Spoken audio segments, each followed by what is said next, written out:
కాలంలో దేవుని మాటలు వినలేక హాస్పిటల్లో ఎన్నో రోగాల ద్వారా, బాధల ద్వారా, కష్టాల ద్వారా, ఇబ్బందుల ద్వారా బాధపడుతున్నారు. మనకైతే అది పరిస్థితి లేకుండా మనం సజావుగా ఉండి, సజీవ లెక్కలో ఉండి దేవుని మాటలు వినే కృప మనకు మాత్రం దేవుడు ఇచ్చాడు.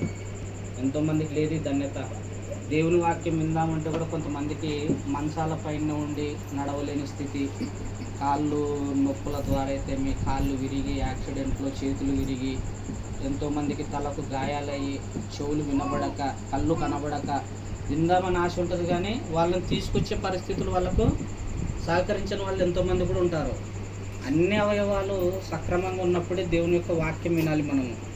అన్ని అవయవాలు బాగున్నప్పుడే అవయవాలతో దేవుని పని చేయాలి మనము. దేవుని పని అంటే మందిరంలో ఏదైనా కానీ మనం మన వంతుగా కష్టపడే పని వచ్చిందంటే చేయాలా, అవయవాలు బాగున్నప్పుడు. అవయవాలు పోయిన తర్వాత తిరిగి మరలా అవి రావన్నమాట. నిజంగా ఈ రాత్రికాల సమయంలో మనుషులు రాబోయే ఉగ్రతను తప్పించుకోవాలంటే ఏం చేయాలి అన్నటువంటి ఒక అంశాన్ని మనం ధ్యానం చేసుకుందాం. మనుషులు రాబోయే ఉగ్రతను తప్పించుకోవాలంటే ఏం చేయాలి? నిజంగా భూమి మీద ఉన్నటువంటి మనుషులు చాలా